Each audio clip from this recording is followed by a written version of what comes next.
We should be all set momentarily. Oh, it was, yeah. Yeah, it was pretty smooth. A word from our sponsors. Hey, we're good. We're good? Okay, thank you. Again, I would like to call to order the meeting of the Tompkins County Industrial Development Agency for Wednesday, March 8th, 2023. And welcome, everybody. And I see our last member of the IDA is with us just now, so this is great. We have full attendance. First item of business is privilege of the floor. I have 3 blue sheets, blue cards. If anybody else wishes to speak, the cards are on the back table. You can fill them out. You'll have 3 minutes, and I think our speakers, oh, right, and we have 1 written comment. Why don't we take care of that first? Heather, would you like to read that into the record? Sure. I have comment from Peter Wissikor, 705 North Tioga Street, Ithaca.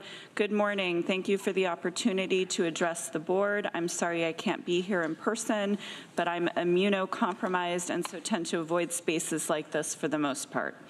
I'd like to address a few points. Thanks to whomever has to read this aloud. Given its reception at your last meeting, it would seem that the breeze is likely to gain your approval today. Please amend your offer to the firm by insisting that any tax savings Mr. Fox gains while he owns the building should be returned to the city, county, school district, and state for sales tax, should he sell the complex prior to the end of his 10-year abatement.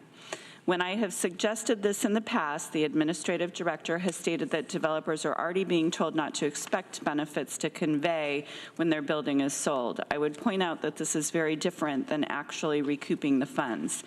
Even without the nearly $1 million in sales tax revenues, we are talking about $1.4 million in the first 2 years of the project, half of which would go to the school district.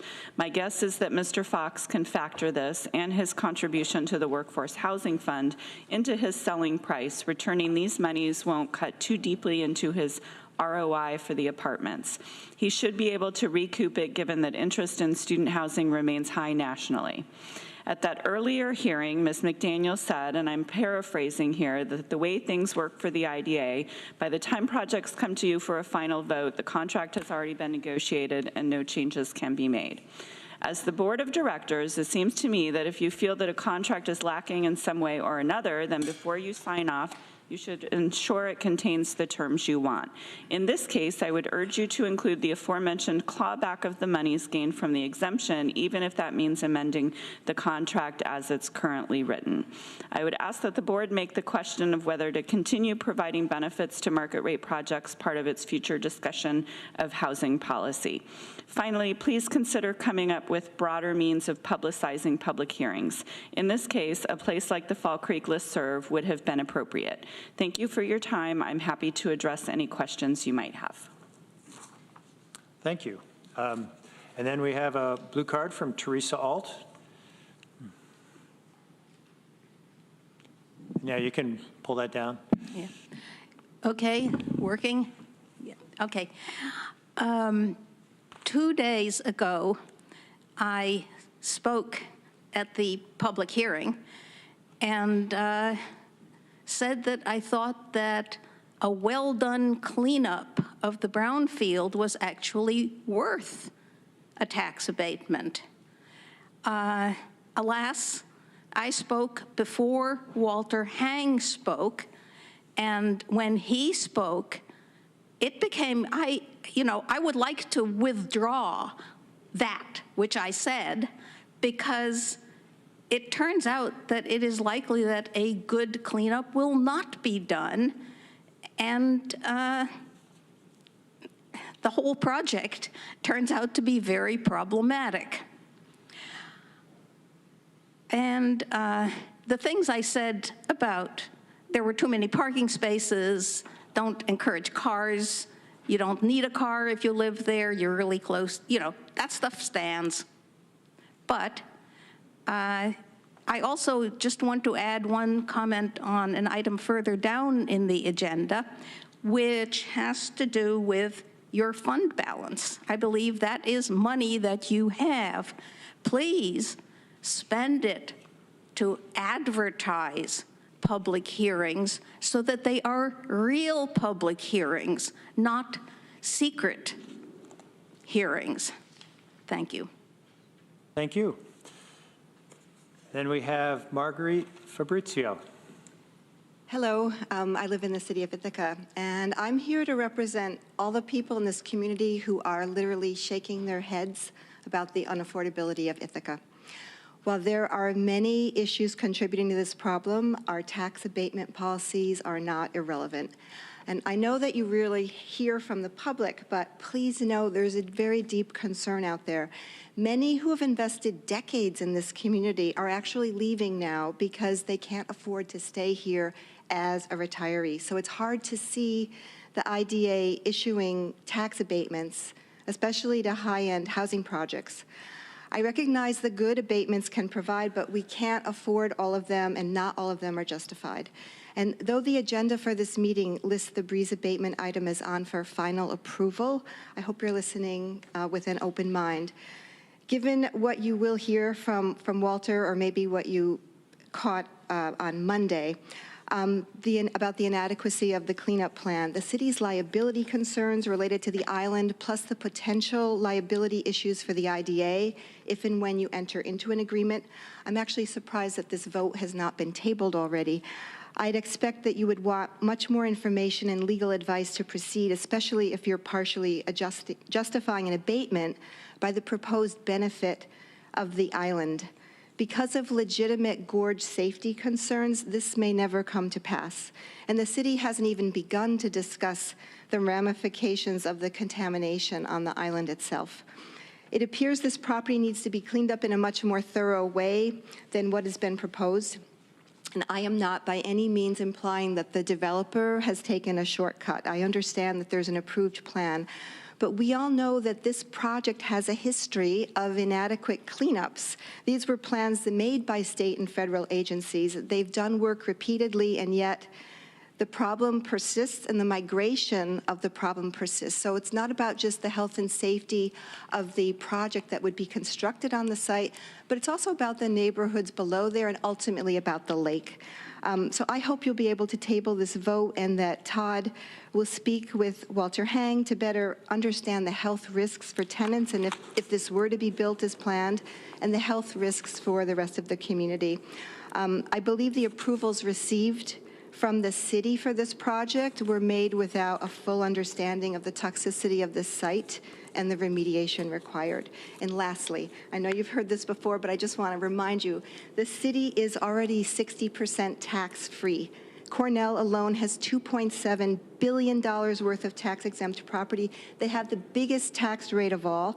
Instead of paying $1 million if they were subject to the same tax rate as we are, they're paying $2.8 million. This is not irrelevant.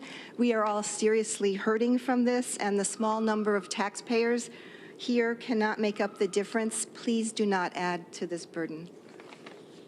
Thank you. And Walter Hang.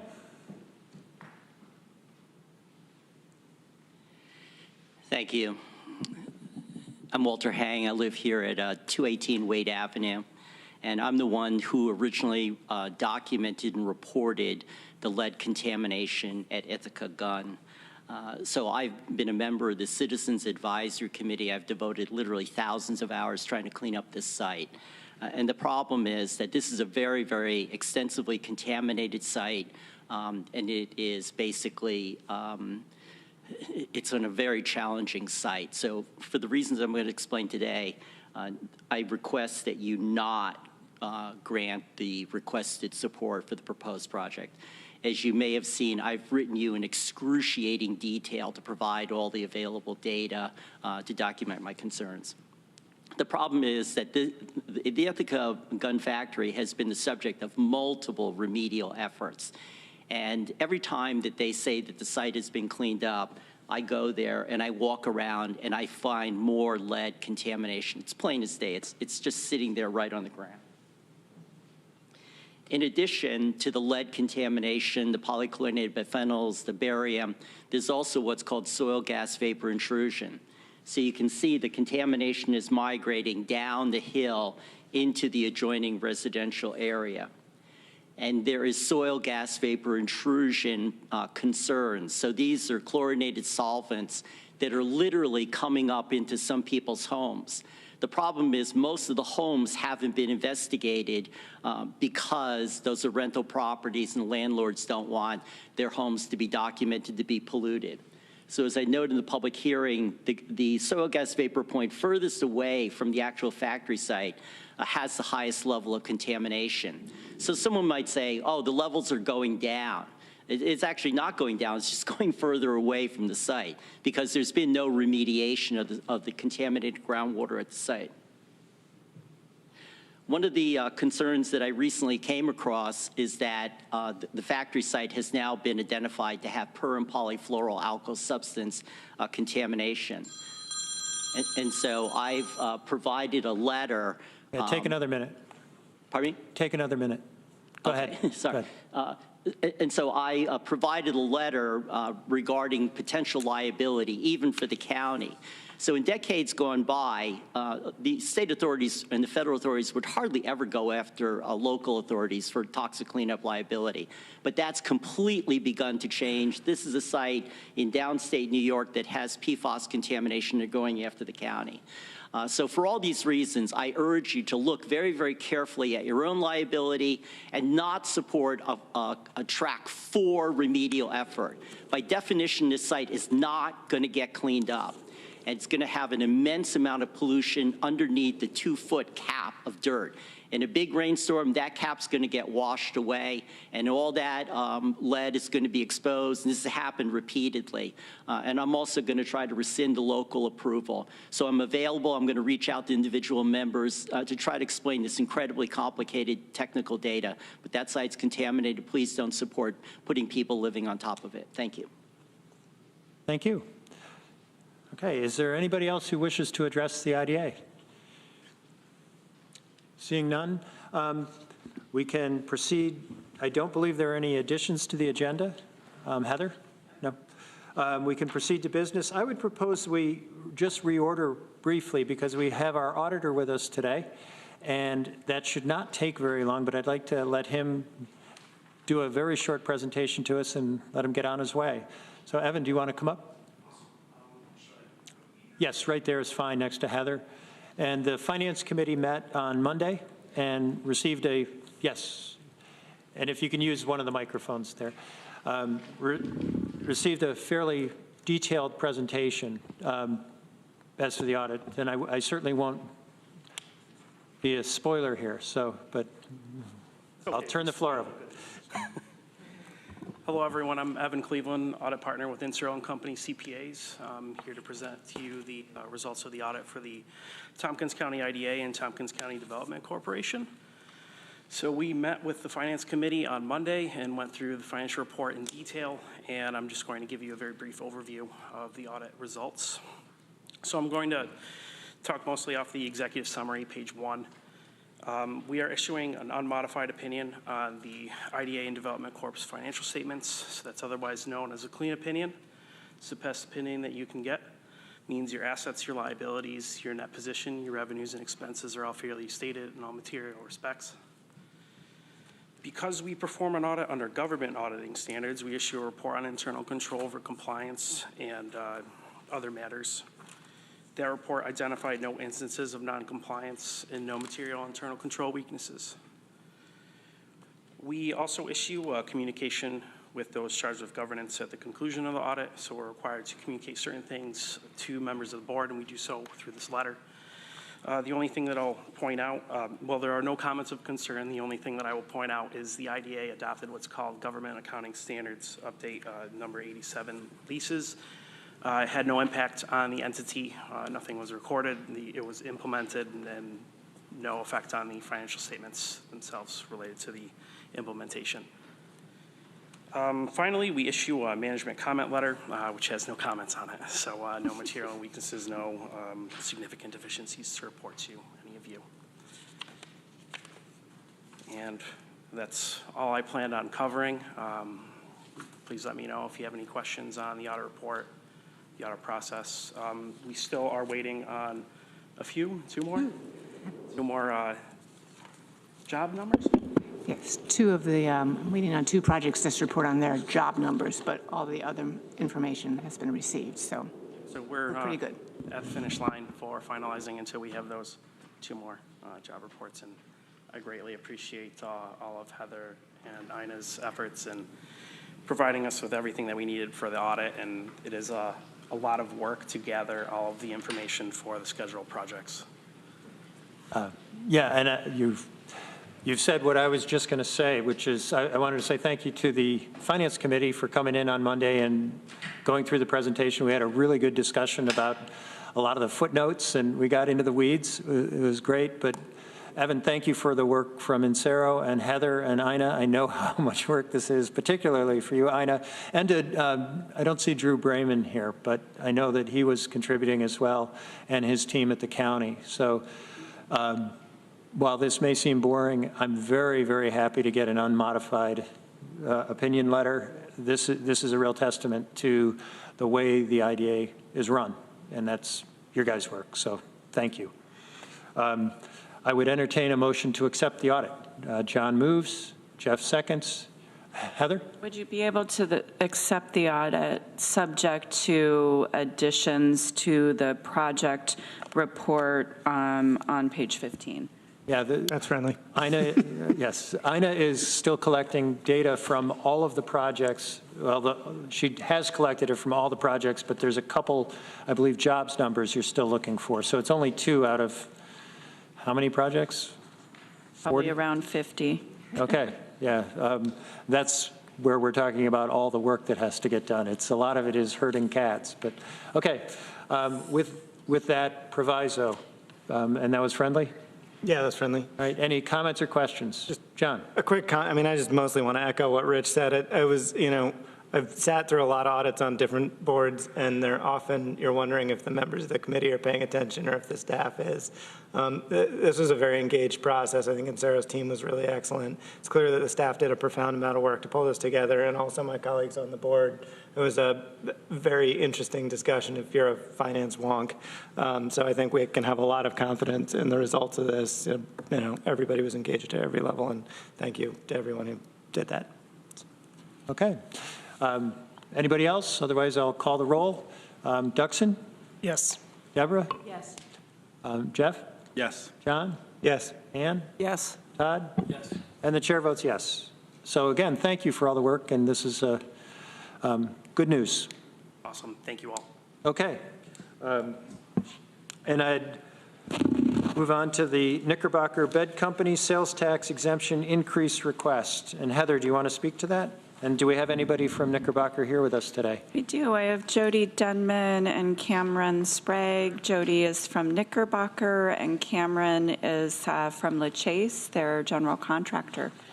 So I'll invite you to join us. You all may remember that in the fall of 2021, this body approved an incentive attracting Knickerbocker Bed Company to move here from New Jersey.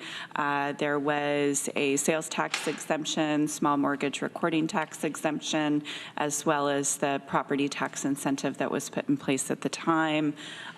They did project 80 jobs over 3 years. They started hiring in July, and they have over 90 employees today. I was out at the facility a couple of weeks ago, and I can't wait to get all of you out there. It's pretty impressive. But when Richard was here originally at the IDA, he said, this is what we're planning to do. And over time, as they've started to really get into the building, they have essentially gutted the building and replaced the roof and the HVAC and all the drainage, very much improved the drainage outside. There used to be water in the building. And also plan to bring more equipment, new equipment into the facility. So they did come back last December and asked for an increase in sales tax exemption. I will remind you that for many decades, the IDAs were able to deliver a blanket sales tax exemption. They would say you have it for 2 years or 3 years or whatever the term of your project is.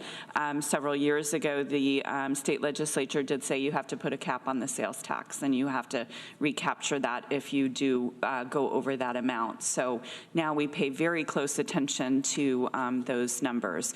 But as a result of their increase in activity and more purchasing and more investments in the building, they did come back last fall. They asked for an increase in sales tax. They're doing so again this time. So I'm going to turn it over to Jody or Cameron and ask if there's anything you wanted to add to that. That's right, although I speak pretty loud. Thank you, that was very comprehensive. No, I think I'll share a few things, and maybe if it's helpful to you, Cameron can also share from the construction side a lot more of what's been added to the components of this.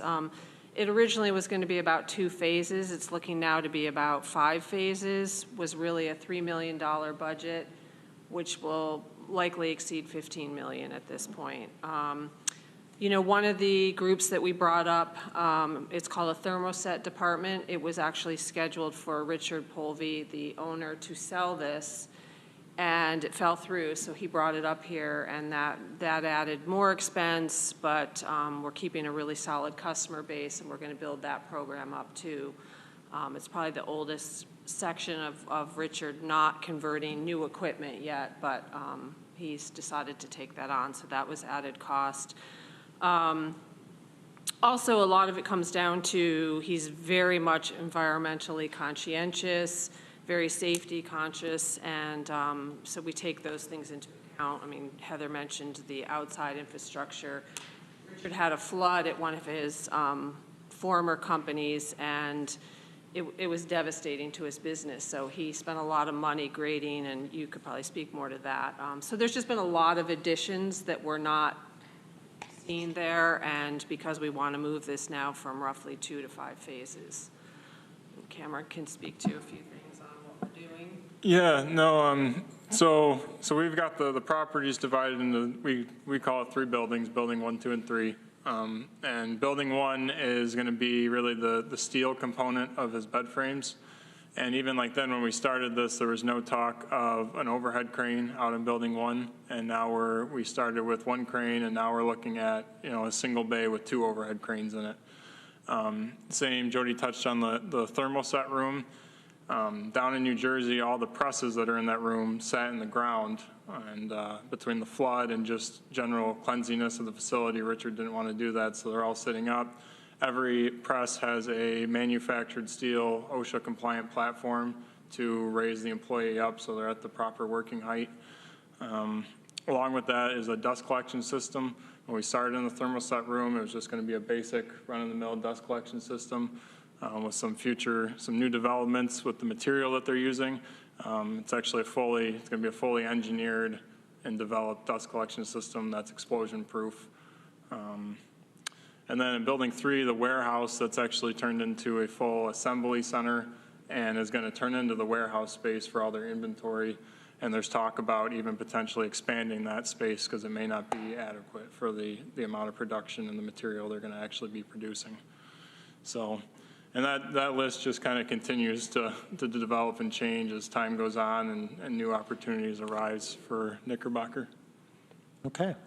Well, this all sounds like new investment in our community, which is all good news.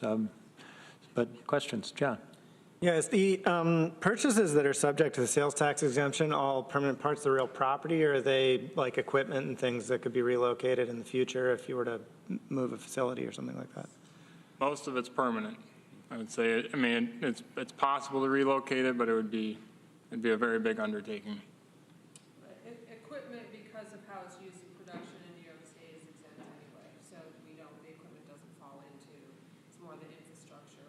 You guys use the mic just for the, Sorry, I forget it's just not for the recording. Or, okay. Yeah, thanks. Right, so equipment is already tax exempt in New York State, so it would be more the infrastructure that's going into it. Okay. Todd? I would definitely be 100% in favor of this. I think it's, I was excited when we first heard about Knickerbocker, you know, and you guys exceeded everything you said you're going to do. Bringing in these jobs, I think, is what IDA is all about. And I think this is a great example of how an IDA could help bring jobs in a town like this. And I'm 100% in favor of it. Okay. Deborah? Yes, thanks, Rich. In your letter, it says that the project has already exceeded the job creation number from 35 to 87. Is that 87 people on staff now at the end of 2022? Correct, yes.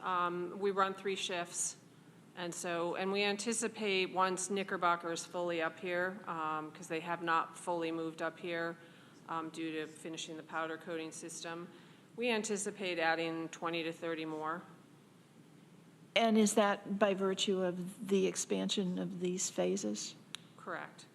And part of it's moving up here from New Jersey, so not all the folks will move. Some people will move here from New Jersey, which has also been good because we have people here renting and buying homes. And Yes. Oh, no, we're happy to have your workers. Thank you very much. Okay, Ann. Thank you. I don't have a lot to add after what other folks just said, but just want to emphasize that job creation, abating sales tax, directly affects the county, the constituents here, or the people that live here, I should say, not just constituents, but but jobs is a big deal here, and especially since we've lost some recently with some other businesses. So glad you're putting the investment in here in the community, and I'll be glad to support this. Okay. Anybody else? Duxon. I, too, migrated from New Jersey 14 years ago, and it was a great move for me, so I fully support this. they all love it up here that have moved. Now that you mentioned it, I started in New Jersey, and here I am. Anyway, anybody else? All right, are we ready to vote? I'll call the roll. It hasn't been moved. I'll go ahead and move it. Yes, please move it. Second. And, okay, Deborah seconds. Thank you. I'll call the roll. Duxon? Aye. Deborah? Yes. Jeff? Yes. John? Yes. Ann? Yes. Todd? Yes. And the chair votes yes. So thanks for coming in. This is really good. Keep building. Yeah. Keep hiring. Can they supply beds to the employees at Micron? There might need to be a few. You got to think of that highway. Okay, and I apologize for taking things out of order, but I thought we could get those items finished and let those people go on to their day. I anticipate we're going to spend more time on 121, 125 Lake Street, the Breeze, final approval. And I think we have some representative, if you'd like to come up. Yes, we have Todd Fox here from Vism Development Group, and I think I'll let you introduce your partner on the Zoom. What you do have in your packet is an authorizing resolution today. There is a return on investment memo. I know that there's been some discussion at the city about the $300,000 that's part of these project costs to put some public amenities on the city-owned island and overlook. The discussion at the city, they're not sure if they want the developer to do that. It was a $300,000 cost. I did, after I saw that at the city, looked at the return on investment. If we took out $300,000 in the project costs, the end numbers do not change in any significant way. I thought that might come up as in terms of question. And, you know, the financials that the developer provides to me that I do a thorough review of are really the financials that go to a bank. This is what makes a project bankable. So I just wanted to sort of reiterate that. You know, sometimes people say that you can, you know, put anything in a pro forma and it doesn't really matter. It matters for the bank, and that's, you know, certified that that's pretty much what we see. I also did yesterday forward the seeker documents, the environmental review and determination from the city. And thank you, John, you beat me to it, all of the DEC schedules and regulations, if anyone had a chance to look at those in terms of the discussion around the brownfield remediation. So I'm going to turn it over to Todd. Yeah, Laura said that she's still not in, and then we also have Nevin, who's our environmental consultant, who I think could better answer some of the questions than I could. I forgot to let people in. Okay. Yeah, welcome. And yeah, I don't know if you had a chance to review the public hearing and the questions regarding the environmental conditions and what the cleanup would entail. But it would be, I think, very helpful to the IDA if you guys could address those issues. Yeah, so that's why we have Nevin here, because I am by no means an expert and I don't pretend to understand half this stuff. So I would like to turn over the floor to Nevin and allow him to kind of weigh in. Okay, and welcome, Nevin. And yes, thank you. Thanks for allowing me in. Yes, Nevin Bradford with CNS Engineers. We are the environmental engineering firm assisting VISM and 121 to 125 Lake Street LLC in the remediation effort at the site. We've worked closely. We've worked on this site for better than a year now, about a year and a half. We've worked closely with Department of Environmental Conservation, Department of Health, in reviewing the remedial work plan that was previously approved by them, refining it in certain areas, and so yes, the site is in the BCP program. The BCP program, the Brownfield Cleanup Program, was a program that was created by the state to incentivize remediation of sites of this nature, sites that had environmental contamination, environmental challenges, impediments to redevelopment and reuse, and rather than waiting for public money to be available to clean them up, they created this program to incentivize private investment in pushing these projects forward and making these properties viable again. Our firm has worked on brownfield cleanup projects throughout New York State. We have anywhere from 10 to 12 going on at any given time, from Buffalo to Albany and south. So we're very familiar with the program. We work closely on every single project with the Department of DEC and DOH. This program, once the developer enters into a cleanup agreement with the state, the technical aspects of the program are administered cooperatively by DEC and Department and DOH. DEC looks at generally environmental impacts. DOH looks at human health impacts and concerns associated with that. Both agencies have been involved with this site for quite a long time. There have been several phases of investigation done.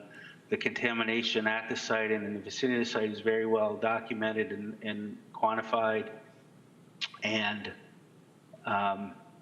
we're finally at a point where we have a viable remediation plan for the property that is going to work. Handling these sorts of things in the context of also developing the site into a productive use is challenging technically, but it's also challenging financially. Most of these types of projects need a number of funding sources and funding stacking to just make them work. So, but from a technical side, the site includes two parcels. The large parcel is the site that's slated for the residential building. That is the site of the former Ithaca Gun manufacturing buildings, and is a subject of this project, really. There's a small ancillary site that's actually a separate footprint. It's divided by public land that the city owns, and that small site is where the stack is, the historic stack, and the remnants of a turbine building. So the remediation plan that we have, that DEC has vetted in depth, Department of Health has vetted in depth, and we are prepared to execute is, yes, it calls for a track 4 cleanup. But the plan is the piece of the site that's going to be residential development we're actually going to realize a track 1 cleanup on that property. So all of the soil, all the lead contamination on that site is going to be removed as part of this work. We're taking all the soil within the footprint of that property to bedrock, and the other than one small corner, the northwest corner of the property, may have some soil remaining down on the bedrock at depths of 15 feet, but if that soil is left in place, it will meet the track 1 cleanup goals, the residential cleanup standards for lead prior to completing the work. So in addition to removing the soil like a normal remediation project would entail, we're actually taking it to an additional level. We're actually going to vacuum the surface of the bedrock to make sure that any small fragments, any residual soil material is removed as well. That's not typically done on a remediation project. That's just a level above and beyond what would normally be expected and requested by DEC. But we feel that we're putting this effort into the site. We should take it as far as we can. So at the end of the day, the site that will have the residential building on it will achieve the cleanup standards for a track 1 cleanup. If I could just interrupt for 1 second, Nevin, could you just explain for us the difference between track 1 and track 4? Sure.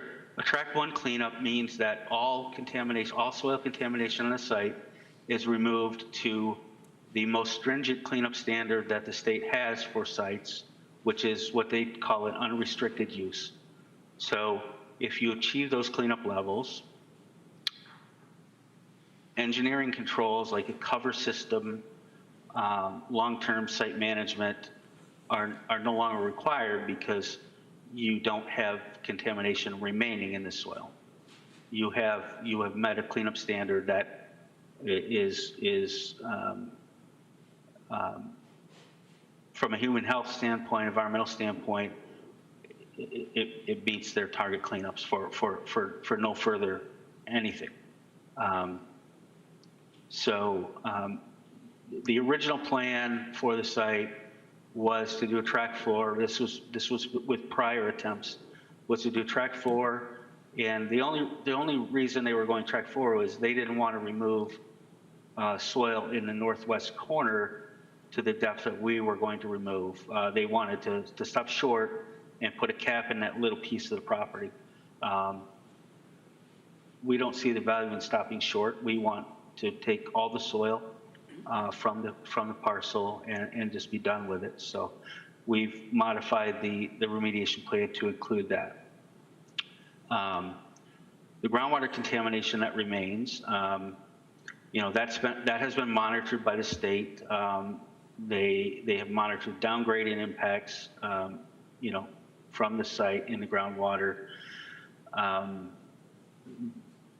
Those wells were most recently sampled in 2018 by the DEC, and at that point, the trend and then they had several rounds of sampling from the early 2010s to 2018, and all the data down there indicates that groundwater standards are met. They don't have any contamination above groundwater standards. They're continuing to monitor it. And I guess I should also clarify that this sort of thing, the state takes responsibility for off-site concerns. So if there were a concern off-site from the footprint of the property, that's really the state's responsibility at this point. The party that created the issue historically, the manufacturing entity is no longer viable. So, in that case, the owner's responsibility is under the BCP program is limited to the footprint of the property, which is what we're dealing with. The track 4 cleanup, we have the challenge of the small parcel where the stack is. We have a historic stack, we have structural issues there, and we do have soil that's much deeper there. and it's on a very steep slope that leads down into the raceway. There's no way to really technically remove that soil down to a point where we would meet unrestricted use cleanup criteria. So on that small footprint and there's no planned development of that site at this point in time, no residential use. So the plan is to remove all the PCBs. There was a small area of PCB contamination that was identified, very clearly delineated. So that's going to be removed in its entirety. In addition, the upper 2 feet of soil that's on that parcel is going to be stripped off, properly disposed of. We're going to take it a level further where we're going to actually go over the ledge embankments there. There are some shelves leading down into the raceway that have some residual soil on those. We're actually going to take a vacuum truck and like vacuuming the bedrock on the main parcel, we're actually going to vacuum off all those steps going down into there, so that if anything washed off of there historically, we're capturing that as well. And then on the footprint around the buildings on that little parcel, after the 2-foot cut is made, we're going to put in an engineered soil cover system, a 2-foot soil cover, which a 2-foot cover under the brownfield program is actually suitable for a residential use after remediation. Even though it's not going to be residential, we're doing a 2-foot cover instead of a conventional 1-foot cover, which would be for a commercial site. So you're going to have a 2-foot cover. There's going to be a demarcation barrier, so it's basically a geotextile that's placed over the contaminated soil that's underneath, 2 feet of clean fill that's going to be stabilized in place. That cover system is going to be subject to continual monitoring for integrity.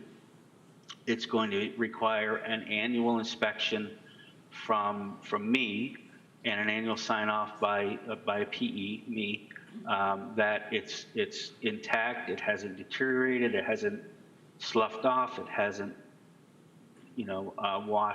washed off the site. If any deterioration occurs or is observed, we have a responsibility of replacing that and maintaining 2 feet of clean soil on that parcel in perpetuity. So that addresses the soil impacts across the entire site. So groundwater, we have some groundwater impacts on the main large parcel. We have an approved work plan to inject products into, natural products into the bedrock to degrade those compounds in place. Monitoring hasn't indicated that that's migrating off-site significantly. There were some trace levels off-site, but again, we meet groundwater standards off-site. We're going to treat that in place with some nutrients and bacteria that are natural bacteria that degrade the types of compounds that are in the site, on the site. So we call it an in situ remediation program. So we're addressing the groundwater impacts. We'll have continued groundwater monitoring down the road from this to make sure that that remediation was successful and things are trending in the right direction, that there's no further threat to any offsite migration. So that's being done to address groundwater. Soil vapor on our parcel, we've designed in what's called the subslab depressurization system. It's a vapor mitigation system, much like you would use for radon. And so that's going to be in place in the building to prevent any migration of soil vapors from the bedrock, really, into the building. That will be subject to periodic inspections, ongoing maintenance inspections, and annual inspections and certification by myself. We'll have periodic indoor air testing, again, just as an additional level of documentation and protection that we have those issues addressed as well. Okay. There will be an ongoing annual periodic, we call it periodic review report that gets submitted to the DEC and Department of Health, documenting all of, the integrity of these systems, the operation of these systems, and any groundwater monitoring that continues. So. Okay. Well, thank you for that. And there are some questions. I don't know who is first. Jeff, why don't you jump in? So, yeah, question for Nevin there. So let's assume the IDA does approve this, and then the project goes forward, and then you start this remediation. Obviously, you've already got the DEC, the plan is in place, the approval's in place. How does the final sign-off work? I'm assuming, obviously, you're monitoring the contamination and the cleanup work. Does the DEC then periodically monitor, and then they've got a final approval process in place to say, yes, you've done all that you need to do, and there's nothing more that needs to be done from this property perspective? Correct. We are the design engineer. We will have a presence on the property throughout every day of work. We'll be there continuously through all activities. We will be the ones that sign off that the work was done in accordance with the approved remedial plan. And what that looks like is we, and DEC and Department of Health will do frequent visits to the site. They will be on site periodically, comfortable with what's going on. We will be submitting reports on a frequent basis. So air monitoring, we will do monitoring of the air quality on the site, at the perimeter of the site, anytime there's any activity going on that disturbs or involves soil. We have a robust monitoring plan that is actually probably on an order of magnitude of 3 times as robust as is normally required under the brownfield cleanup program, but because of proximity to off-site receptors here and the concern that we heard in the city review process throughout planning for this, we increased our air monitoring. We will be doing weekly air monitoring reports to DC and Department of Health, documenting that there's been no air quality issues created by this work. We will submit the monthly progress reports on everything that's happened on the site during the month. We will be communicating with them through email and calls continuously throughout the work. And at the end of construction, so at the end of the soil remediation work, we will be submitting what's called a construction completion report, which documents every aspect of the activities and what's left there. That goes to DEC and Department of Health. They sign off on that. It's part of the public record. And so that covers the soil work. When we do the groundwater work, same thing. We'll have a construction completion report that addresses that goes to them for review. When we install the vapor mitigation systems in the building, when those are operational and we do indoor air testing, that will be submitted to DEC and DOH for their review and approval. So there are formal reviews and approvals, and there is just informal, continuous dialogue, communication, and monitoring throughout the course of the project. That's just how these things go. Okay, John? Did I answer that well? Yes. Okay. Can you speak a little bit to the monitoring of the groundwater contamination, and specifically in reviewing some of the documents on the DEC's website about this project, the downhill monitoring wells that are off the site, I think you referenced those were last sampled in like 2017 or so, and then there was a comment made about ongoing monitoring. Certainly, it's been a bit since 2017. Will those wells, even though they had previously shown no contamination, will they be monitored again to make sure that, the disturbance to the site, et cetera, hasn't caused some off-site migration of the chlorinated solvents? So the off-site wells and monitoring falls to DEC at this point in time. So DEC has their own contractors that do that independently because that is outside of the footprint of the BCP site. So again, under the brownfield program, VISM as a volunteer for this is responsible for what's in the footprint of the property. Anything off-site, the state takes responsibility for. So the monitoring schedule is decided by them, it's dictated by them, it's coordinated by them. I would expect that, yes, they would have some sampling events in conjunction with and following our active remediation of the groundwater on the site. I don't know specifically what the duration and interval is for that, but I expect that they will.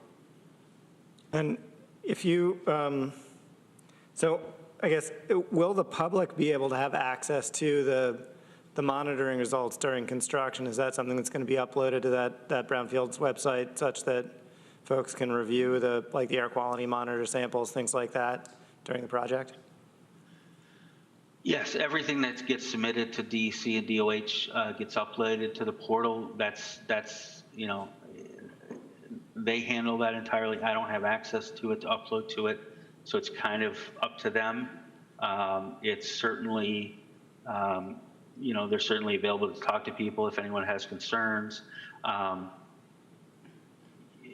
the air monitoring, I will tell you that if for some reason we had an exceedance of an air quality threshold during any work, we have, those have to be reported to the agencies within 24 hours, and work has to stop. And the plan actually calls for work to stop immediately.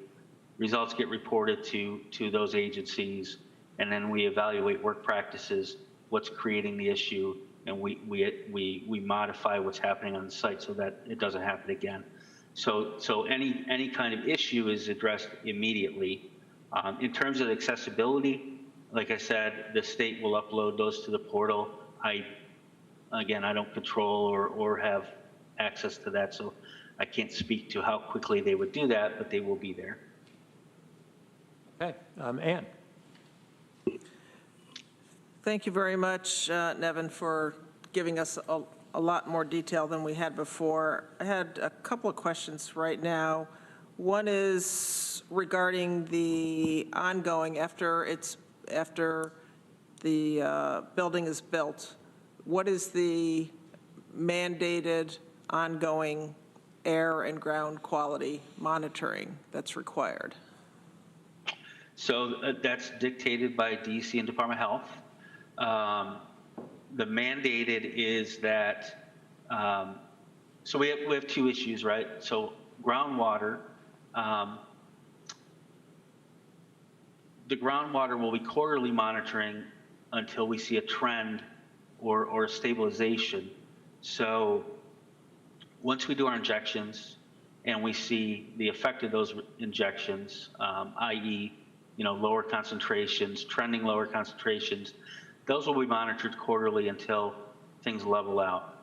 If they level out at a point that, the levels are low enough, the state will normally ask us to, or allow us to stretch out the monitoring to like an annual basis.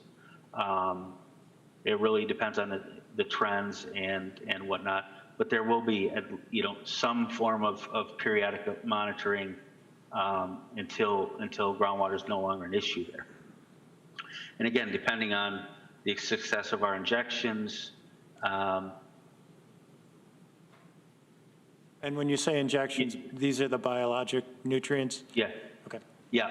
We're going to be adding active, biological components and nutrients to support their growth and their activity. So that we have a little bit more of the original plan called for just an emulsified vegetable oil injection, which is essentially a nutrient base for the natural bacteria that are already there to thrive and break this stuff down better. We wanted to take a little bit more aggressive approach, and instead of waiting for those populations of native bacteria to increase and get a benefit, we wanted to inoculate the formation with those supplementally, so we have just a bigger, effect immediately.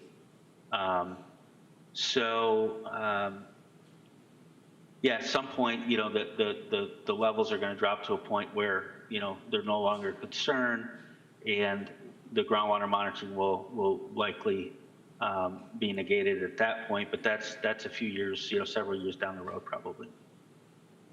Thanks. That's the vapor system in the building will operate, for the life of the building probably. right, but I'm wondering specifically what is mandated for reporting from the DEC for that. So what's mandated is there will be what's called an operations maintenance and monitoring plan that's in place for those systems. The owner will have an obligation through their normal maintenance to, ensure that they're operating, replace fans if they fail, and just monitor that they're functioning well. Annually, we'll do a formal inspection of the condition, and we'll do air testing is mandated out of the gate before occupancy, but that's pretty much it. So air testing is the only thing, as far as air quality, is only mandated once for occupancy and not ongoing.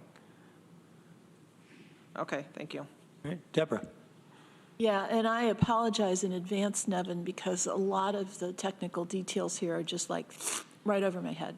That's okay. But, so, as I understand it, we've got a site right now that's a contaminated mess, and according to testimony that we've heard, it's generating plumes, which may be groundwater and soil vapor.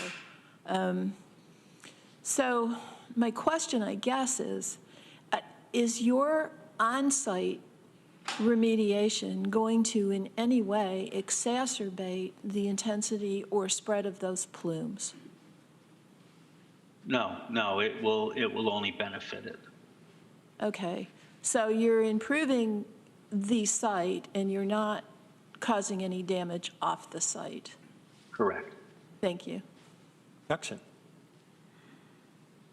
Yeah, I agree with Deborah in the sense that any questions I have, of which I have some, would probably be facile at best compared to the experts. And so I'm kind of curious, if you're like the city, you don't really engage in back and forth conversations on the floor, but I guess I have a question about timing or procedure. How urgent is this? Will there be an opportunity for, Nevin gave us a ton of excellent detail today that the public may want to comment on, and I guess I'm looking to you, John, or the body about that. Well, we haven't put the resolution on the floor yet, so we can certainly talk about timing. But if you had, while he's here, if you do have technical questions. Yeah, one for me is you did mention that, and the plan that John sent a link to from the DEC. So most of the plotted land, to the extent where the soil depth is 2 feet or less, will go down to bedrock, and then some portion will be cover. You mentioned it's only in the northwest corner, but in this plan from the DEC, there's a little more than that. It's in the southeast corner as well. I'd just like some clarity about how much will actually be, you'll be going down the bedrock for, and how much will be remaining cover. Yes. So the plan that you have from DEC is a little bit antiquated. We've done some additional sampling and planning for our effort. So the southeast corner, there's a wedge of land that you see that's in question. Yes? So the issue there is that land is on top of a retaining wall and uphill from the factory site proper, but it's in the building footprint. So what happened is when they did the remedial investigation and all the prior sampling, accessibility up there was limited, and they just didn't sample that. There was, there's not much soil up there on that slope. It's, bedrock's fairly shallow. So the way the prior folks had designed the cleanup was we'd sample it during remediation, and if it needs to be, if it exceeds our cleanup goals, we'll just take it off. Well, we've done that sampling now. So we know that the soil on that slope meets our cleanup standards. It meets unrestricted cleanup standards.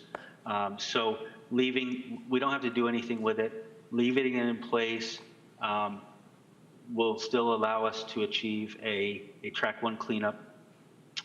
And then on the northwest corner, they had originally planned, like I think had been indicated, the original plan there was to take the soil to a given elevation and then put a 2-foot cover on it. We don't see any point in going to the full extent that we're going elsewhere on the property and just leaving that corner unaddressed. So we're going to whatever depth we need to go to achieve a unrestricted level of cleanup, and that would give us what equates to a track 1 on the entire east parcel. Is that clear? Yes, thank you. Yes. Actually, could I take a turn? Thanks. So I'll jump in with a question. At the public hearing, we were shown some data, and again, this is off-site, and I understand it's DEC responsibility, but this is down in a residential neighborhood where in 2013 there were some data points which seemed to show high levels, I think it was TCE, and it sounds like there's been data since then that the DEC has collected, and those levels have come down. Was that what you were saying, or were you just talking about the levels up on the site itself? No, you're correct. The levels down in the residential neighborhood, which is, that's the DEC monitoring program. Their contractors do that. They last sampled in August of 18, and at that time, the TCE levels were all below groundwater standard down there. There were trace levels, but the groundwater standard is 5 for TCE. All the levels were below 5 during that 2018 sampling. Okay, thank you. John.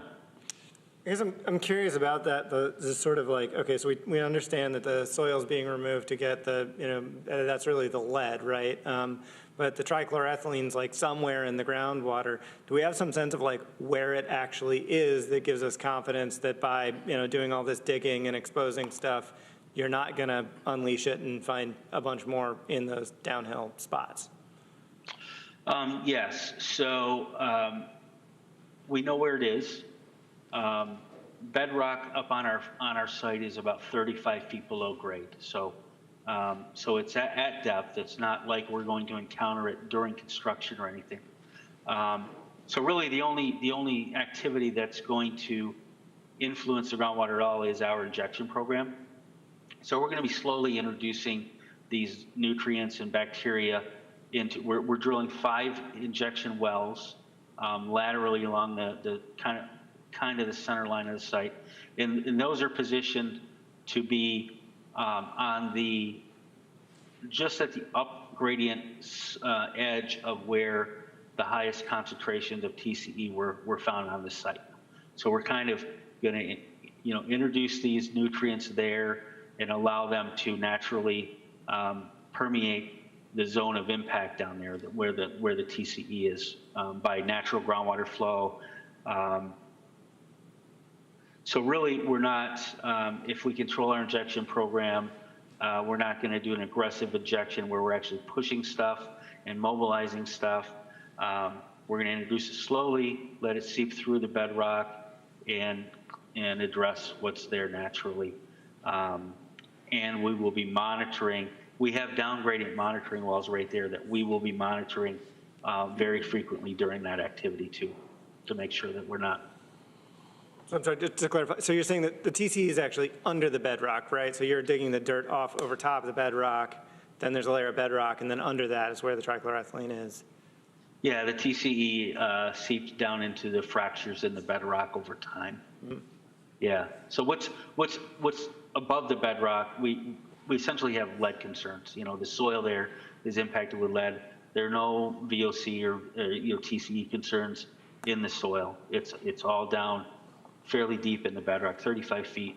You know, in the bedrock. This contamination. So presumably it's going to continue to exist beyond the construction project in some amount, but there will no longer be essentially a point of access to do those injections, or like what's the sort of like ongoing, if there are some elevated levels in the future that are discovered downhill from the site, is there some way to deal with it once there's a building on top of it? Yes, the injection wells will stay there. They will be positioned outside and in the garage of the building space, so that they will be built into the, preserved by the construction method, and they will be there for our future use if we have to do subsequent introductions of nutrients and microbes, down after the first injection. They're going to be there. The wells are going to be preserved and relocated. There are a couple wells that the building footprint's going to impact. We're basically going to replace them, and those will be built into the garage level of the space. So, okay, Todd, use your microphone. I got about 4 or 5 questions here. Earlier today, I don't know if you were on the beginning of the meeting or not, Nevin, when we had some public floor comments. I heard them, yes. Well, we had some comments about the way the cleanup's going to go. And would you or another representative from your company be willing to meet with some of the members of our community here to go over some of these concerns and methods of maybe doing something different? Yeah, I'm more than happy to meet. In terms of doing something different, not sure what you're referring to there. As far as your method, what happens there is really, subject to the direction and requirement of DEC and DOH. I understand that. They've driven the scope of this thing, and they do in the brownfield program. Basically, we do the technical work, we do the design, but at the end of the day, what we're proposing, they guide the scope on that as well, and they, we end up kind of at a point where we feel that we've addressed the issues successfully. I only meant that because I've been in construction for over 34 years, and there's always, when you have standards and methods of doing things, there's always, you got the bare bones, you got the minimum requirements, then you got the best possible scenarios. That's only why I'm asking that. Todd, did you have something to add? Yeah, I mean, I think that was maybe in regards to Mr. Hang's comment about how he was saying we're only doing a track 4 cleanup, which is removing 2 feet of soil. And as Nevin was trying to clarify earlier, we're actually doing a track 1. So when you talk about doing the best possible, most expensive, most clean site, that's what we're doing. And I think Mr. Hang's concern was that we were doing the track 4, which is kind of the bare minimum, which actually meets requirements for residential use, but we're going above and beyond that. So I don't know if Mr. Hang was looking at something that previous developers had proposed, but I mean, we are doing everything humanly possible that you could do to, again, go above and beyond in terms of means and methods and making sure the site is as clean as possible. I mean, I'm not the expert in this, but I mean, I would love for the public to meet with Nevin and his team. I mean, these guys are the best. That's why we hired them. Like you said, I mean, they're doing 10 to 12 projects at any given time across the state. So, we intentionally wanted to use them because of their expertise and how hands-on they are. And so I think it would be very beneficial to have people, of the public come and speak with Nevin for sure. Thank you. Yeah. And may I add? Can we address Mr. Hahn again? During the the site plan review process prior to seeker, I don't remember how many meetings, Nevin, you participated, but probably more than 3. And we had a lot of public comments. We addressed several of them. We put in our website links to all the documents for DEC. I understand that public comments are always welcome because we always get better projects at the end. I just want to emphasize that we had, during the seeker process as well, a lot of connections between Nevin and the public. Okay. I would just add, relative to, the bare bones and the mid-level and the Cadillac version of cleanup, there's several areas where we've gone way above and beyond what was required by DEC, expected by DEC, expected on a normal BCP project. We're doing a considerable additional amount of air monitoring on the site, which is very, it's very costly to do, honestly. And we're building that in every single day to make sure that we don't have any issues that are of concern to the community, and to give the community a level of comfort in what we're doing there. Instead of what the approved remedial plan is for the groundwater, we're going above and beyond that. We're going to take a more aggressive approach and actually inject microbes in there to enhance the natural populations. That wasn't even required by DEC or approved, in the approved plan. This is something we've voluntarily added in for an additional measure of comfort. And vacuuming the bedrock, that's a very time-consuming and costly endeavor to take a vacuum truck out there and suck off all the fine little residue of soil off that bedrock surface. I have never seen that done on a remediation project in 34 years. We are doing that to take this to an additional level of cleanup for the comfort of the community, for the comfort of VISM's future tenants and occupants of the building, and quite frankly, for their long-term liability exposure. Okay.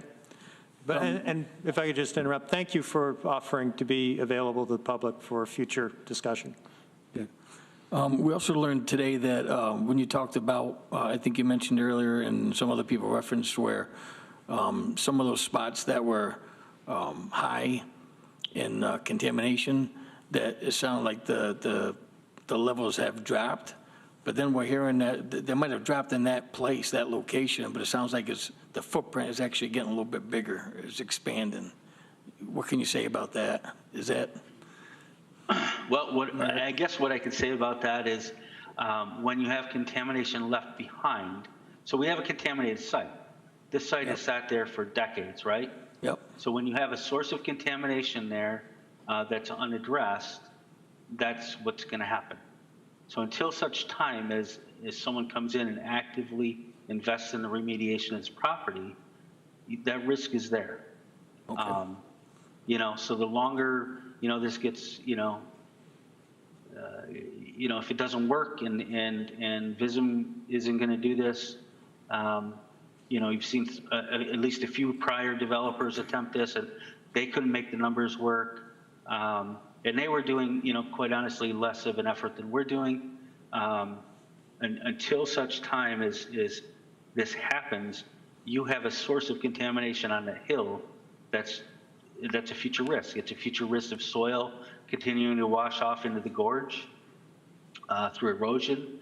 It's a chance for these groundwater contaminants to, even though they're not migrating a lot, they are migrating, and they do. And until you address the source through active remediation, that's what you're going to have. Okay. And then if down the road, let's say the project happens and down the road someone finds out that there should have been another step taken, something was missed. I know you said you're going to be on site, or someone's, kind of monitoring the whole project. Well, what happens afterwards if something happens? Who's going to be liable if you find out down the road that something was missed and something new just popped up? Would your company be liable for that, or? Well, what happens is once the state is happy with the cleanup, so once we achieve what has been agreed upon for cleanup, the state issues a certificate of completion to VISM. Okay. That conveys also a limitation on liability.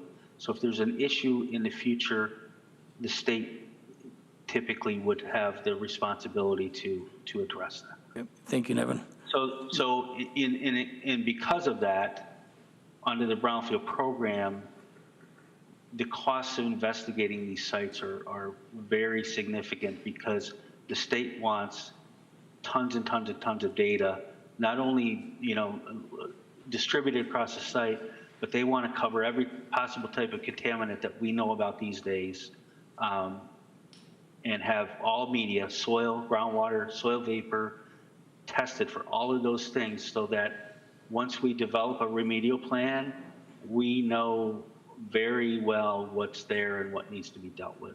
Thank you. Thank you. They require that because they know at the end of the day, if something gets missed, it's going to be on them.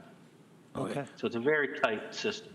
Lastly, I'd like to ask John, I've had lead exposure myself before. I still got a bump inside the lymph node there from lead exposure. I'd like to know, is there any chance, I know it's out of the norm, but could we have Mr. Hahn maybe respond to some of this stuff to see, because this isn't, I don't know anyone here other than Nevin or Mr. Hahn that might be an expert in this stuff. Well, hold on one second. Let me get the sense of the IDA. First, Mr. Bradford, thank you for all this information. That was really informative and helpful. I guess I'd like to get a sense from the IDA what you want to do now. Do you feel comfortable putting the resolution on the floor? Do you need more information on the environmental issues or other issues related to this project? Yeah. I do think it's important to mention that, we did go through everything, the site plan approval process, it wasn't done in a vacuum.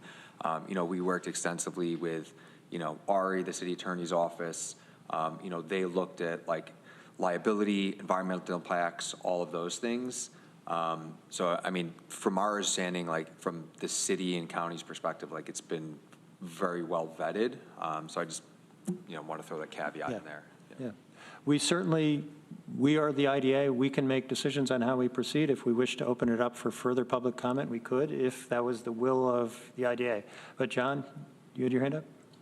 Yeah, I think, personally, having reviewed a pretty profound amount of documentation yesterday and having heard the, very thorough plans that Nevin shared with us, I think the right answer is for us to move this thing forward today and to go ahead and issue final approval. I think that, we've seen, two projects already fail on this site. And to the point that Nevin made, as long as that contamination's that's still there, it's leaching off of that site into the neighborhood. Mm-hmm. The best thing that we can see happen here is for this remediation to move forward, which is going to be subject to a great deal of scrutiny, far beyond anything that we are qualified to understand or review as a board, by people whose professional capacities exist to serve the public interest and prevent exposures to environmental contaminants and hazards to health. And there are folks whose responsibility that will remain to be throughout the entire construction process and then on into perpetuity. If there are important things to continue to review, I think that the appropriate forum for those things would be to communicate with DEC, to communicate with Nevin. The project is offered to make their engineer available to the general public. And I just think that the the appropriate moment for us is to recognize that we've got an applicant here who is going to go so far above and beyond and is actually going to clean up this site so that hopefully we can see this chapter closed on this legacy of industrial contamination on this site and see it put into productive use.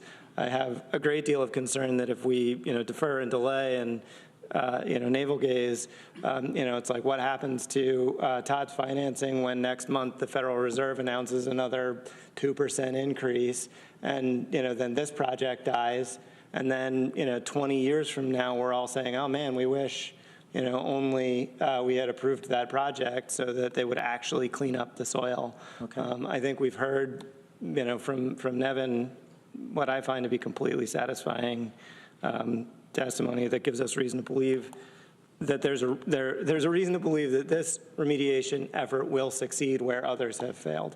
So I'd like to go ahead and move the final approval. Let's just, Deborah, you had your hand up? Yeah, I agree with what John just said, but I had one more question just out of curiosity. You're vacuuming up all these lead filings and you've got a bunch of soil that's full of lead. What do you do with it? So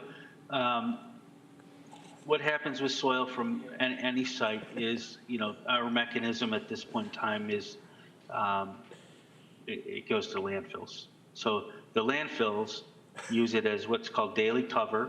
They cover their municipal solid waste with it. They have to cover the municipal solid waste every day with soil to keep it from blowing away, keep rodents out of it, et cetera.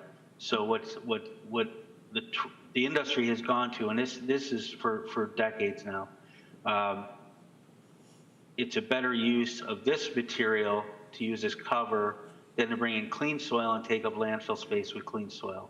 These are landfills that are designed with leachate collection systems, et cetera. Okay. So the material gets characterized as either non-hazardous or hazardous. Landfills around here are permitted to take non-hazardous lead-contaminated soil and use it for daily cover. If it were to be hazardous, it would get stabilized on the site to make it non-hazardous, and then it would go as daily cover. We could send it to New York City and give their rats lead poisoning, I guess. Okay, Jeff. Won't go there. So I would agree with John and Deborah there. I think we need to vote on it today. I think we as the IDA, we've got a responsibility and a duty to make sure that for the public, but also for the developers that come before us, that we operate in an effective and efficient manner. I think we have certainly heard enough information today. I would just want to reiterate some of the benefits for this project here. Well, we'll get to that in a minute. Just on what's on the floor now is, should we proceed to make the motion? And it sounds like you're yes. Ann, did you have anything to that point? Yes, I would like to hear from Walter Hung after hearing this information, because this is more information than I think any of us have had before.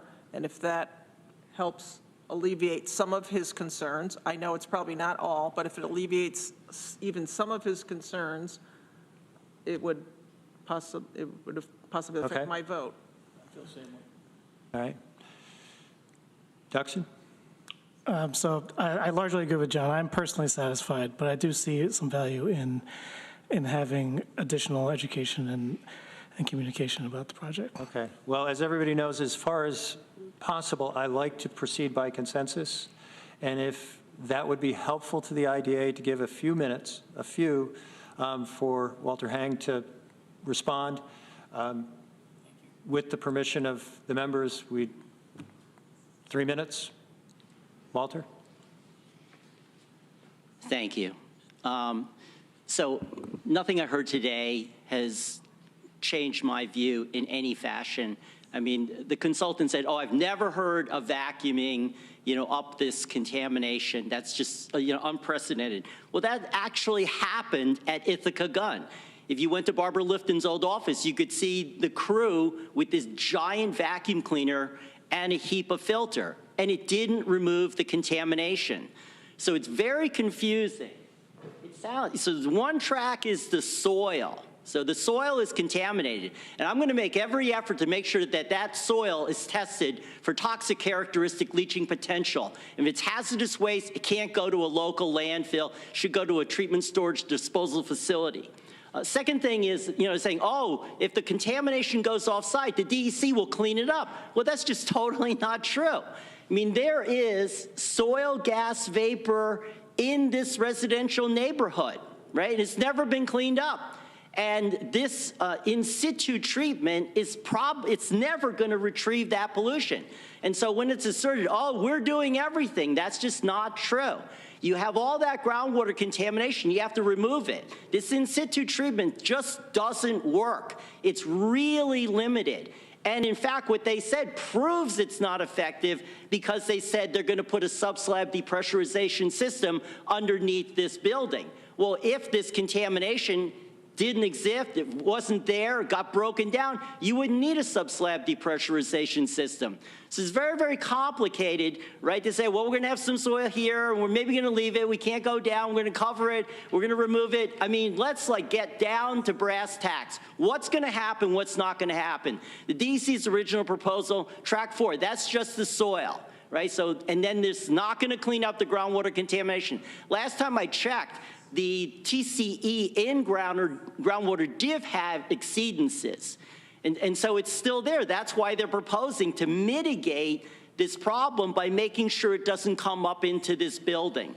So I just believe you should reject this cleanup proposal. It's very limited. It does not fulfill the state mandate to restore this site to pre-disposal conditions. The brownfields are like a free pass. You don't have to meet all the applicable standards once you get into the brownfield program. But I believe that this site should be cleaned up in strict compliance with all applicable regulatory requirements. Finally, you hear a lot about the air monitoring.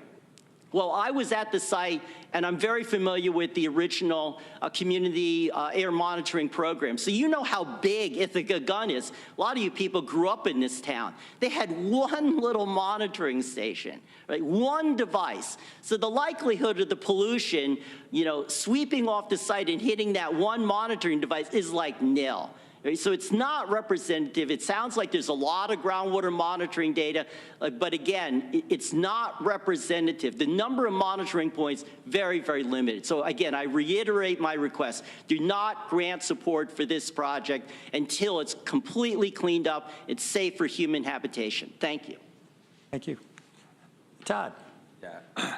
I mean, again, Walter's original comment was that we were doing a track 4 cleanup for the site, which is not true. We're doing a track 1. And I think conflating with what a previous developer did for air monitoring, or what a previous developer did for remediation, has nothing to do with what we're planning to do with this site. So whatever was done, in the past has nothing to do with what we're doing now. We're not required to do a track 1. We are going above and beyond in every capacity, and to say because we're putting this system in, that's like the radon system to, clean the air, that we're doing it because we know it's going to be contaminated, or we think it's being contaminated. It's like, no, it's because we are going above and beyond everything that we need to do to make sure that the community's safe, to make sure that our tenants are safe, to protect us from liability, to protect the community from liability. So I think it's important, to talk about facts and to talk about our project and our cleanup, and not to get caught up on whatever has happened in the past. So okay. That's all. Okay. Thank you. All right. I think we're at a point, if I could get a motion to put the resolution on the floor. I so move. And Jeff seconds. Okay. Open it up for discussion. Anybody have anything to say? I do, but I'll go last. Jeff. Sure. So I just I was going to talk about benefits, and because I know some of the community members were concerned about, us granting abatements or incentives, we'll call it. I think I just want us to remember that when a developer puts forth their application, they have to check a box that says if they are not able to receive these incentives or these abatements, then this project will not happen. So we have to take them at that word, and then obviously Heather does a lot of financial analysis to confirm that. So I think I just wanted to, based on that, if this project doesn't happen, these are some of the benefits that we would lose and the community would lose. So $385,000 is planned to go to the Community Housing Fund to help affordable housing. That's on day one. When they close on this, they have to write us a check, well, not us, but the Community Housing Fund, $385,000 that will assist in going to low-income housing. Second, over a 10-year period, this will enhance our property taxes by an additional $3.5 million over what is currently being collected on that site. And then the third and final thing that certainly John hit home on this is if we do nothing, this site will continue to be a brownfield and will continue to contaminate downhill into Fall Creek and everything like that. So if we don't approve this and Todd doesn't go through with this, what's going to happen to this site? This site will continue to contaminate and it'll continue to get worse. So I am in favor of this project. I think I will commend Todd for going above and beyond to really take a big chance on a difficult site that two other developers have failed to be able to basically pull off at this point. Okay. Anybody else? John. I just wanted to make a brief comment for the record because this happened in email outside of this meeting that the liability issue was carefully examined with our attorneys and we were assured that TCIDA doesn't have any liability sort of regardless of what happens with the environmental cleanup. I guess I'll jump in. I certainly am cognizant of the environmental concerns and everything, Jeff, you just said about if you don't do it, it's just going to sit there and it's going to continue running down into Fall Creek, this residential neighborhood. This does seem like a necessary step to stop that plume. We can't change what's happened before, and we certainly are dependent on the DEC for what's happening off-site to continue to do their monitoring. It's surprising to me that they haven't done testing since 2018. It seems like another round of sampling for both groundwater and soil gas vapor is in order. I don't quite understand that, but I am not an environmental engineer. We have Nevin Bradford, who's not just an environmental engineer, but a PE here today with us to advise us on those issues.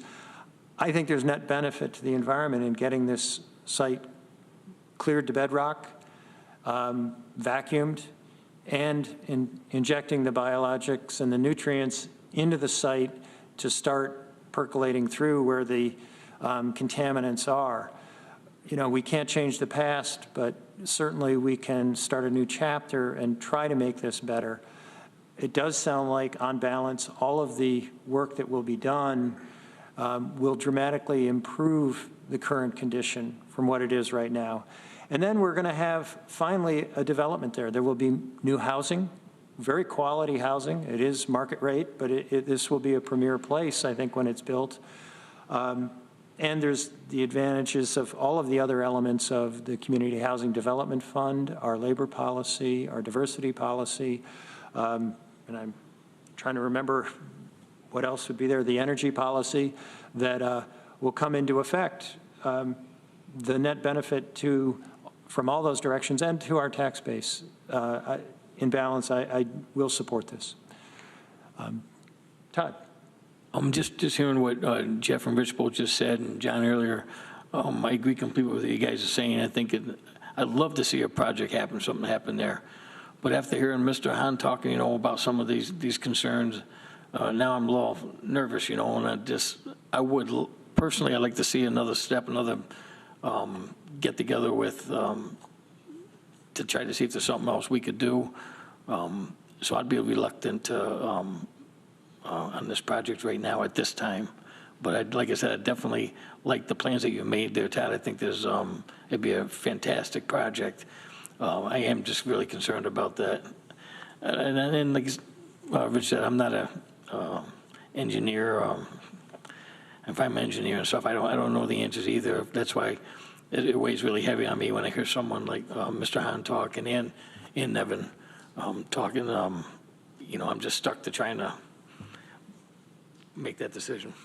Okay. Is there anybody else who wants to be heard? Duxon. I think just in brief, agreeing with much of what has been said, what I weigh is the the community better off with or without the project. And for me, I think I've only, compared to a lot of people, I've lived there a short time. I've only been here 14 years. But in that time, I've seen multiple developers try and fail. And we don't get the benefit of remediation or additional property taxes or additional housing. And, as Ann can tell you, sitting on the Community Housing Development Fund, that amount of money is leveraged into significant amounts of additional funding and housing. And so it's not just, what does a few $100,000 buy us? It's how many projects does that show the state, New York State HCR, that we're serious about investing in affordable housing. And so I do think it'll make a material difference in our community in a variety of ways. And, absent other factors, I'd be more comfortable waiting and having more dialogue. But actually, John's comment about interest rates hit me, because this is true. That's a real material concern that I want to avoid. But I would, because the offer was made, I would encourage dialogue to continue between all parties, even if we move forward tonight. Anybody else want to be heard? Ann? Thank you. I'm probably in the minority, or maybe the only person I don't know, but I'm going to vote no on this, and I just wanted to say why. Because for me, the safety of the people that already have houses here, the safety of the folks that will be residing here without mandated ongoing air quality testing. I'm not impressed with the DEC. They've been gutted. The EPA for that matter has been gutted, and I'm not confident in the DEC at this point. So I'm going to be voting no on the environment because of the environmental concerns. Okay. Deborah? Well, since I'm the last one. Yeah, this is always difficult, because you've got experts on both sides coming to completely different conclusions. However, it does sound like this project and CNS are going above and beyond the Track 4 to the Track 1. And logically, if we're worried about a site that's leaching and pluming and endangering the neighborhood, to me, the safety of the people who already have houses here dictates that we want someone to move forward to remediate that site. It's like leaving a wound to fester and worrying about the gangrene, but you don't want to touch the wound. It doesn't make sense to me. So I'm also cognizant of the fact that others have tried and failed. We have an opportunity to get this thing cleaned up. And for that reason alone, I'm in favor of this resolution. Okay. Does anybody else want to be heard again? Are we ready to vote? I will call the roll. Duxon? Aye. Deborah? Yes. Jeff? Yes. John? Yes. Ann? No. Todd? No. And the chair votes yes. So I believe that passes. And I'd just like to say thank you for everybody who's come in and offered their opinions and their passion. We certainly want to make sure that we are thinking about environmental conditions and making the best choices we can. John? Yeah, I actually want to repeat that, and I think, perhaps it's worth stating to those in attendance and those watching on YouTube.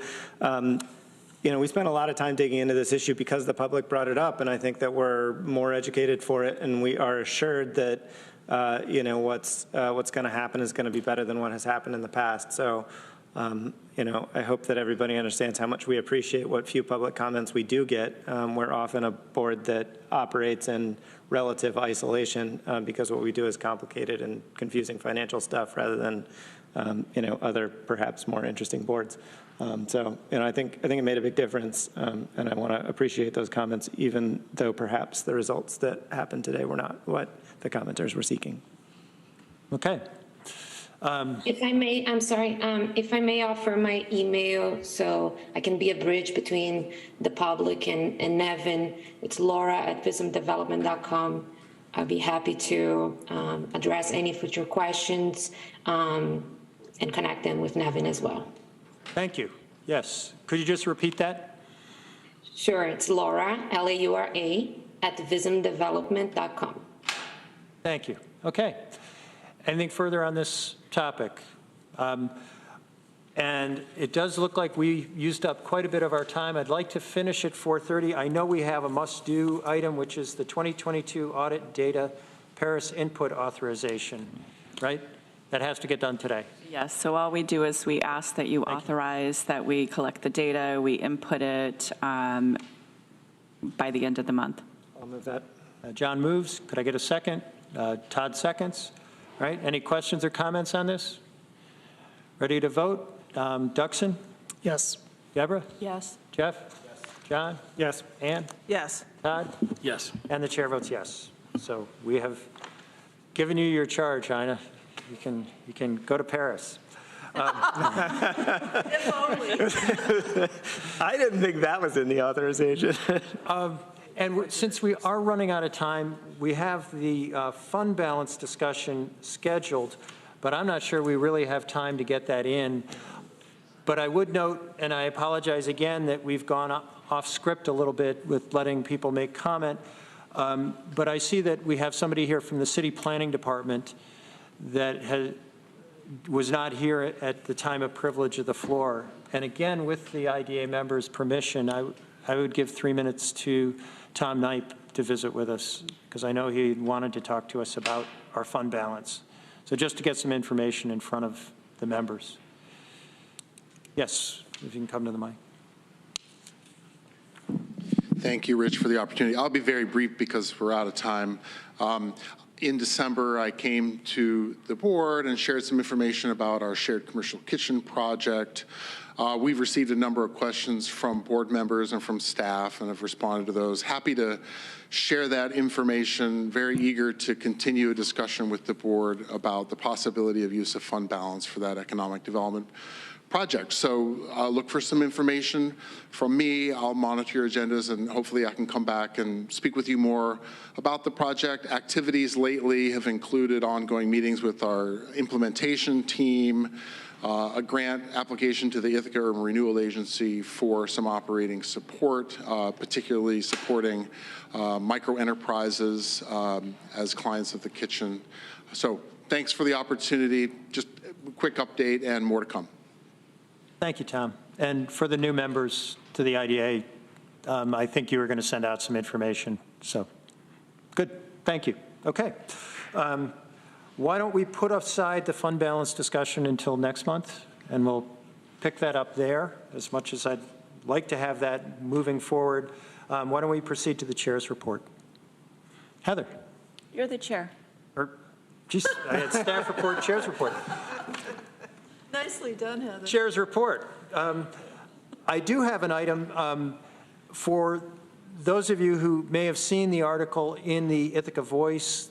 There was a news article about some proposed legislation in front of New York State regarding IDAs and calling for taking any ability to abate school taxes out of the equation.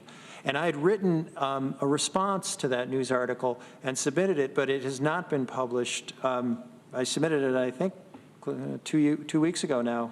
And unfortunately, it hasn't seen, but I think there were some important clarifications to make. This news article is based on a report, and I'm trying to get it was the Good Jobs First report. And what that did was it added up all of the abatements given by any IDA across New York State and said all of that tax money was lost. And frankly, I find that just not accurate on a very fundamental level, in that you could say that that money was lost if all of those projects would have been built without any incentives at all. And you could then say, well, see, you're just giving away taxpayers' money because all of these projects had reduced taxes to that amount. But really what you're doing is you're making projects happen. And the review that our executive director does is going through essentially a bank examination to say this project will not work mathematically without an incentive. To the extent that work is done properly, we can say tax money is captured or won. But I'm not sure that's the way you really want to look at it. You want to say these individual deals either live or die. And if you have a project that does not go forward, it does not generate any tax revenue. There are no ancillary benefits like we've been talking about today in terms of jobs, in terms of improvement of tax base, payments into the Community Housing Development Fund, energy improvements for energy efficiency, or the benefits coming from our diversity policy. All of that happens from projects that are actually built. And you have to say, well, okay, if you look at it that way, school districts have benefited tremendously from the work done here in Tompkins County by this IDA.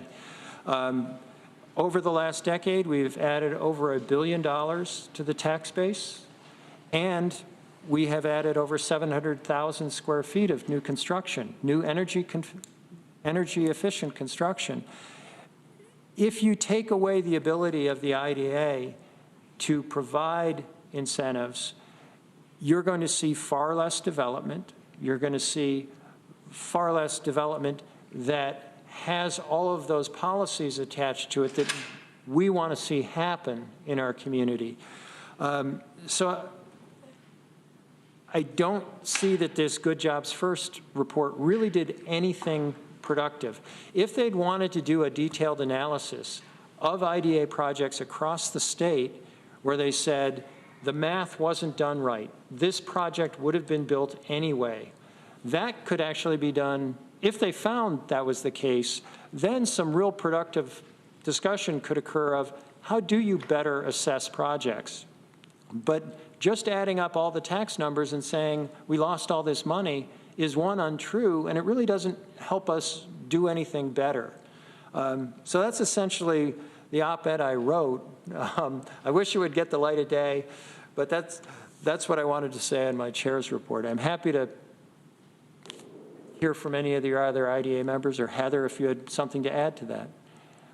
I'd just like to add that, you know, in addition to the data that you talked about from the report, they didn't use the Paris report data about IDAs and LDCs. They used state tax exemption data, which also includes as-of-right tax exemptions, 481A, 485B, 581A. There's all kinds of as-of-right tax exemptions for business, for industry, for housing, as well as state Excelsior tax incentives. So they've conflated billions of tax dollars lost from IDA abatements. The IDA abatements are actually only a very small portion of the numbers that they're using.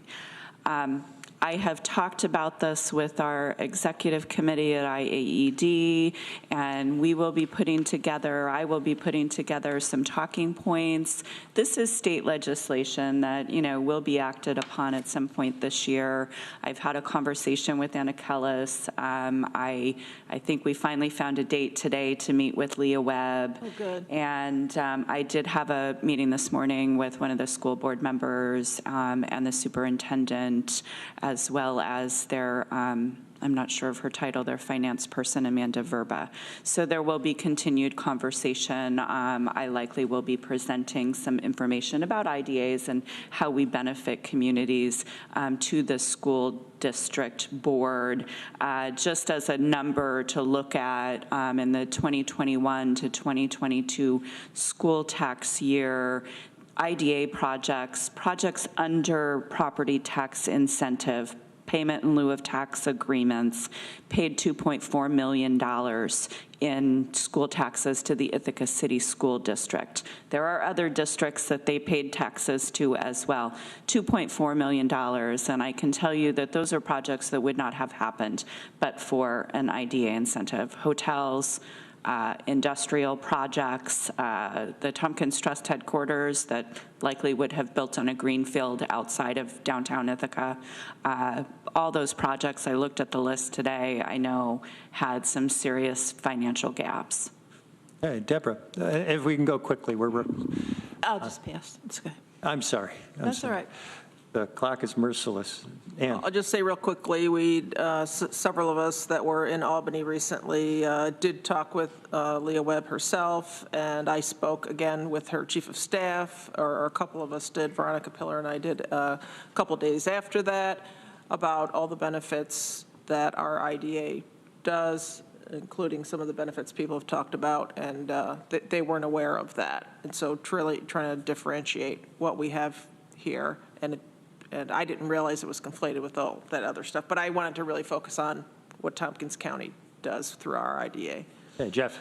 So quickly, I'll just, to back up Rich's point there. So we had, before the IDA last year, we had a difficult project that was a little bit outside the zone, and the IDA ended up passing on that. And now we're hearing that that project will not be built, which would have actually provided funding to the housing fund. And then subsequent to that, probably an add-on project that would have been completely affordable housing will probably not be built as well. So I think we've got evidence right now that shows if we don't provide incentives, certain projects will not happen. And one was obviously market rate rents, but another one was affordable housing that probably will not be built because I would say our IDA didn't decide to move it forward. Okay. Well, we got to keep going, but this discussion will continue. There's obviously, it highlights for us that we need to make sure we're always educating. So, and staff report, if you have anything critical. Otherwise, we do need to get the Paris authorization and the audit approved for the Development Corporation, right? Yes, the Housing Committee will be meeting next week. I should be sending out an agenda for that tomorrow. This is part of the annual review of that policy and discussion. I don't have the date on top of my head, but it should go up on our website tomorrow. I was at the New York State Economic Development Council's annual conference in Albany last week. The school tax bill was a big point of discussion. Another big point of discussion was the property tax cap, which the IDAs absolutely support. The state association supports that. There is legislation that we have tried to push every year. We think we might have a good chance this year that would allow pilots to be part of the tax cap. When you evaluate your growth factor, then you can go 2% above that. Right now, pilots are outside of the growth factor. It was a mistake in the original legislation with the tax cap. The governor has recommended in her budget that housing pilots be included in the tax cap. So there's other legislation that has been put forth that would allow all pilots to be part of that growth factor, which really allows for more tax revenue for all the taxing jurisdictions. Another big thing, I got to facilitate a panel discussion with 3 site selectors from sort of world-renowned real estate firms, 2 out of Chicago and 1 out of Virginia. It was a really lively and fun discussion. I learned a lot, but the big takeaway that all 3 of them said is if you don't have sites that are infrastructured and ready to go, you're not at the table. New York State did allocate last year $220 million to the Fast New York program. Neighboring states have double and triple that. So this is, I think, apropos to our future discussions with the IDA fund balance. We don't have vacant buildings, and we don't have a site here that's adequately infrastructured to even attract companies to move here. We don't need a Micron, but we need some of that supply chain. And I will just sort of leave it at that. That was the big takeaway from those site selectors. You need to have sites. Can I just say that the county executive from Onondaga County gave a presentation at NISAC, and that's what he and his IDA director said, you've got to have a site or you're not at the table. It took 20 years to put together the White Pines site that is now going to be the home of Micron. So, this is long-term. It's like K-12 education. It's a long-term play. Thank you to those of you that were able to tour Southworks and the Library Place project. I think it really sort of brings home some of the benefits and some of the work that this IDA does. I've also had several more meetings with the Southworks team. We are putting together a proposal for one of the buildings that would have that tech transfer space that I have talked to the IDA about. The next step will be a business survey of existing startups that have graduated out of the incubators in Tompkins County and surrounding areas that will sort of inform the type of space and what the market really is for that. So that's being put together, and I'm hoping to be able to share that with the IDA next month. We're also continuing discussions on the other side with buildings 13A and 13B being used for workforce training, with the construction training, both a two-pronged approach that would be pre-apprenticeship into union trades programs and then a non-union program through BOCES. So I don't know on what time schedule that's going to happen. There's lots of cooks in the kitchen and lots of conversation going on. So we want to make sure we have the right team and the right people at the table to move that project forward. I also had a meeting yesterday with some of the staff and elected officials at the City of Ithaca to talk about the Southworks project. I'm very much aware that this body has been a little bit reticent to deliver incentives outside of the uniform tax exemption policy, while Southworks would be eligible because it is an inactive hazardous waste site. The pilot proposed is likely going to be more than a 10-year pilot. So I have been proactive in meeting with the city to talk about a process whereby the city might be able to provide a little bit more support. Remembering that we don't have any land use control at the IDA. There was, the city put their land use control hats on, and I think it's going to be a little bit of a long process, but maybe at the end of the day it will be worth it with all the community input and really bringing the community along to see the benefits of this project. I also have a meeting with Rod Howe and their new planner at the town of Ithaca, CJ Randall, in a couple of weeks to talk to them about their support for this project as well. Most of the buildings at Southworks are in the city. About 10% of one building is in the town, and then all the vacant portions of the land is in the town. So a little bit of support there. And just in closing, Ina's had some conversation. I'm trying to be as fast as I can. I never get to talk. Ina's had some conversation with Rich. Our next meeting falls during the spring break for ICSD. Ina and I will not be here. Others may not be here either. So we'd like to move the meeting. And the 19th doesn't work, would be the Wednesday after that. So I think we're looking at the 18th, the day on a Tuesday, the week after our regular meeting. But I will have Ina send an email to all the IDA members, make sure that that works for folks. If it doesn't, we will find another date. Thank you. Make sure it's not it's not the same day as, okay. All right, thanks. 18th is a tax day, so I'm just warning you from my perspective. You might say no. I may say no. Okay. That's Okay. April All right. 18th. Well, let's deal with that on a complicated email 19th? chain. Anything further, Heather? No. We have minutes from February 8th. Could I get a motion on the minutes? Deborah moves, John seconds. Any questions or comments on the minutes? Let's do that on a show of hands. All those in favor? Unanimous. Great. Any further business before the IDA? Seeing none, motion to adjourn. John moves, Todd seconds. All those in favor? All right. I would like to call to order the meeting of the Tompkins County Development Corporation for Wednesday, March 8th, 2023. Welcome, everybody. We have had privilege of the floor, and I don't believe there's any additions to the agenda. We have two items of business. The first is approval of the audit, and when Evan came and spoke to us, it's a combined audit for both the IDA and the Development Corporation. So we've had our report on that. Any further comment or questions? Could I get a motion to approve? Todd moves, Deborah seconds. Any questions, comments? Ready to vote? I'll call the roll on that. Duxon? Aye. Deborah? Yes. Jeff? Yes. John? Yes. Ann? Yes. Todd? Yes. And the chair votes yes. And then for the benefit of Ina, so she can go to Paris, we have the 2022 audit data Paris input authorization. Could I get a motion on that? John moves, Ann seconds. Anything further? Questions, comments on that? Ready to vote? Duxon? Aye. Deborah? Yes. Jeff? Yes. John? Yes. Ann? Yes. Todd? Yes. And the chair votes yes.